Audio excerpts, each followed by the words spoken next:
요 근래에 전통적인 조각 재료, 그러니까 돌이나 나무 이런 것들이 아닌 금속 재료들이 많아지는 이유가 뭐냐면 돌이나 나무로 만들어낼 수 없는 형태들의 신디자인들이 나오기 때문에 다양해지는 건 좋은데 한편으로는 걱정되는 게 이런 재료들의 작품들이 과연 얼만큼 더 지속이 돼서 그 자리에 서 있을 수 있을까라는, 그건 우리가 갖고 있는 숙제라고 생각을 해요.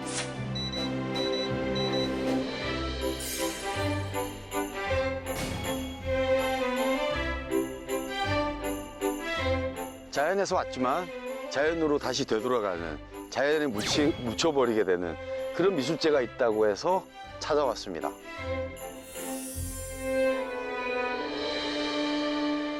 You are now about to witness the strength of street knowledge.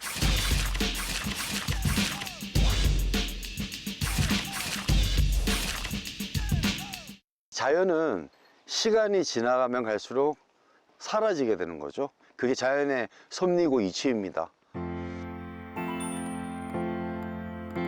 그리고 살아서 다시 죽는다는 개념까지도 이 작품들이 그대로 말을 해주는 거죠.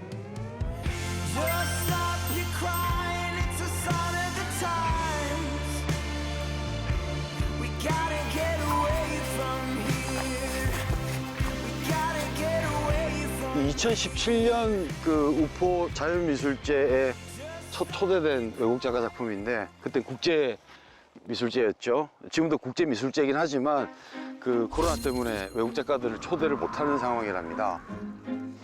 이 작품 제목이 물의 수호신, 워터 가디언, 물의 형상을 만들었다고 하는데 외형을 보면 제법 두꺼운 통나무들로 만들어진 작품인데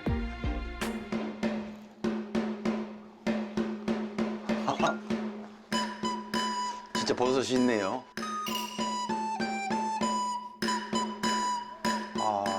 제가 예상컨대 두 가지 이유 때문에 버섯이 생긴 것 같아요. 첫 번째 이유는 이 작품을 만들 때 통나무를 구하지 않습니까? 이게 완전히 건조가 안 된 상태의 나무를 썼던 것 같아요. 그리고 두 번째는 이 돔 형식이 그 공기의 순환을 도와주는 게 아니고 이렇게 머무르게 하는 특징이 있는 것 같습니다.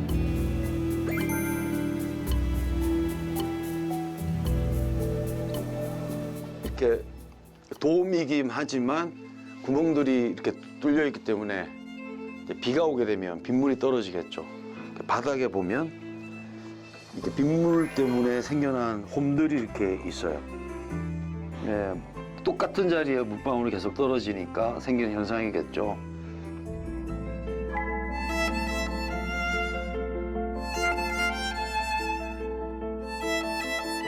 그리고 내부는 그 철근으로 프레임을 잡고 형태를 잡고 거기 위에다가 결대로 통나무를 작업을 한 건데 작업량이 엄청났던 것 같습니다. 철근 같은 경우도 이제 조금씩 세월이 가면 갈수록 이렇게 녹이 쓸어서 부식이 되겠죠. 그러면 힘도 약해지고 이 무거운 통나무들을 지탱할 수 없는 상황이 생기겠죠. 시간이 많이 지나면. 그러면 이제 이 작품들이 약간씩 허물어지는.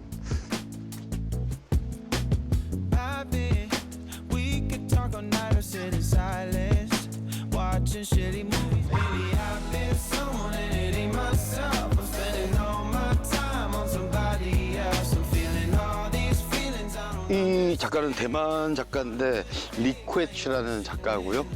시간의 흐름이라든지 공간에 대한 이야기들을 많이 하는데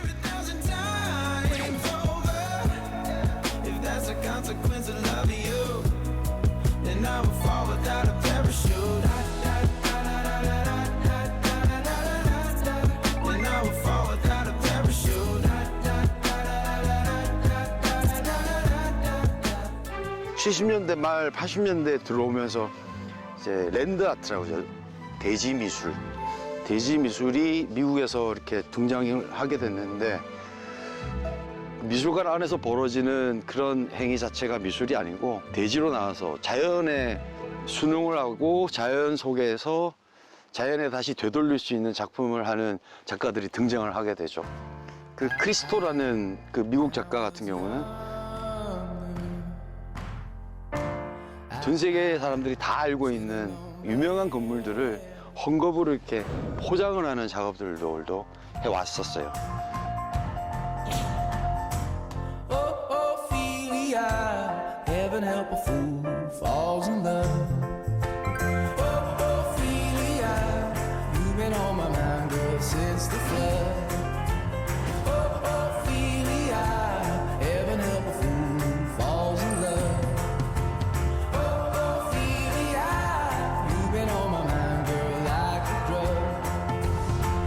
Ophelia, heaven help a fool falls in love.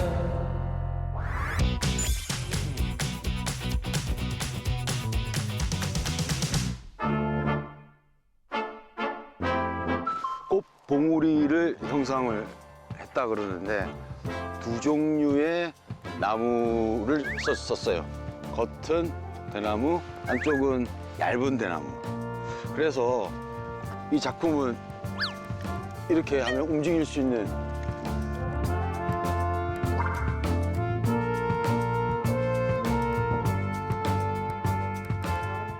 이 비율을 참 잘 만든 것 같아요.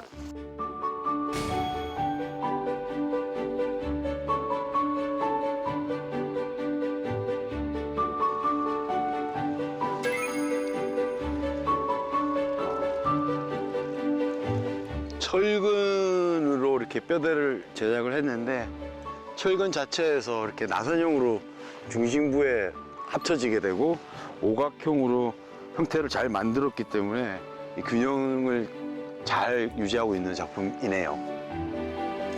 그 완성까지 이 작가가 균형이 안 맞아서 몇 번이고 이렇게 한번 계속 다시 작업하고 했대네요. 그런데 조금씩 이렇게 작품이 사가져 가고 있는 상황인데 그나마 바람에 의해서 작품이 이렇게 움직이면 버티는 나무들보다 움직여주는 형태들, 조각들이 조금 더 이렇게 야외에서 오래 갈 수 있다고 생각이 듭니다. 이렇게 손을 댔을 때 작품이 이렇게 동쪽으로 바뀌게 되니 의외로 또 재미있는 작품이 되네요. Hi, my name is Tim Norris. I am an artist from the UK. I hope people will be able to go inside and play and use it as contemplation and also just look at it as an artwork in its own right. 혹시 이 작품을 가지고 좀 놀거나 이 주변 상황, 이 가을을 흠뻑 만끽하고 싶으신 분들이 계시다면 얼른 오십시오. 작품이 없어지기 전에. 재밌습니다. 우리가 자연에 어울리는 예술 작품을 창출하는 목적이 있기 때문에 주변에서 얻을 수 있는 자연 재료를 많이 써요. 그러다 보니까 작품이 그렇게 길게 보존이 안 되는 것도 있습니다. 벌써 이제 2017년에 했던 작품들도 대부분 이제 사라지고 그 자리에 새로운 작품이 또 생겨나고 그런 순환이 이어지고 있거든요. 어떤 해에 오면 20작품 있다가 그 다음 해 오면 또 줄어들어 있기도 하고 그런 변수들이 또 자연의 속성을 따라가면서 우리가 창작을 하다 보니까 또 그런 묘미가 있다고 또 생각을 하고 즐겁게 받아들이고 있습니다.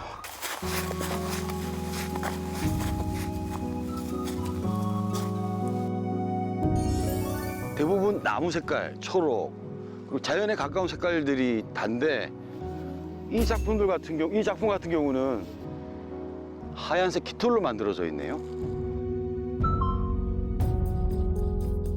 근데 이 깃털도 나중에 자연 소멸이 되는 재료이지 않습니까? 이 정혜령 작가는 나무 작업을 위주로 한다는데요. 이번에는 이 깃털로 이 형상을 만들어냈네요. 근데 왜 깃털로 작업을 했을까요? 따우기의 고장이라서 그런가? 나무는 땅에 뿌리를 박고 서 있는 식물이잖아요.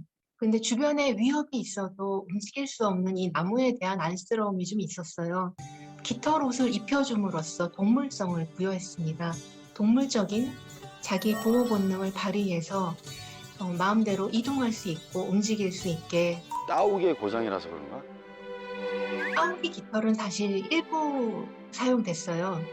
천연기념물 198호로 지정되어 있어서 굉장히 철저하게 관리되는 걸로 알고 있어요. 그래서 따오기 깃털을 구하기는 사실 좀 어려운 일이었는데 털갈이 시기에 자연적으로 빠지는 깃털이 있다고 하더라고요. 저에게 재료로 제공을 해주셨고 감사하게도 작품에 사용을 할 수 있었습니다. 자연이 허락하는 만큼이겠죠. 새들이 털갈이 하듯이 깃털에는 수명이 있다고 생각을 하는데 자연스럽게 그 자리에서 늙어갈 텐데 그 과정이 자연에 동화되는 과정이고 작품의 일부라고 생각을 해요. 그리고 또 모르죠. 언젠가 갑자기 날개를 펴고 훌쩍 떠나버릴지도 모르는 일이죠. 제 작품이.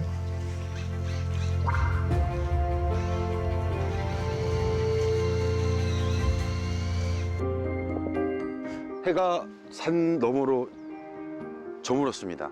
특히 이렇게 물속에 이렇게 있는 작품 같은 경우는 시간성에 따라서 이렇게 다른 뷰가, 다른 시각이 나타날 것 같아요. 두 사람의 흉상이 보이는 대나무로 만든 형상인데 노순선 작가는 이 선적인 조각을 하는 조각가로 유명하다고 합니다.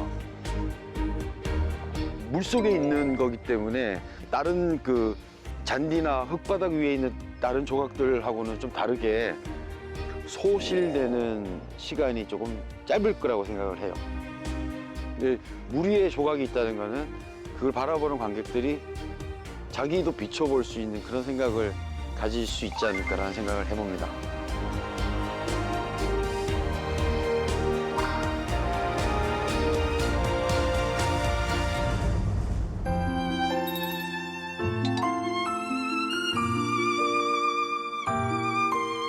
캡션에 나와 있는 사진이랑 지금 실제 작품이랑 시간이 지남의 형태를 느낄 수 있는, 처음에는 이렇게 꼿꼿하게 섰다가 지금은 좀 약간 눌려져가지고 옆으로 뚱뚱해졌거든요. 근데 그 자체도 시간의 흐름을 볼 수 있는 작품이라서 그 작품이 굉장히 매력적이라고 생각을 합니다. 부산입니다.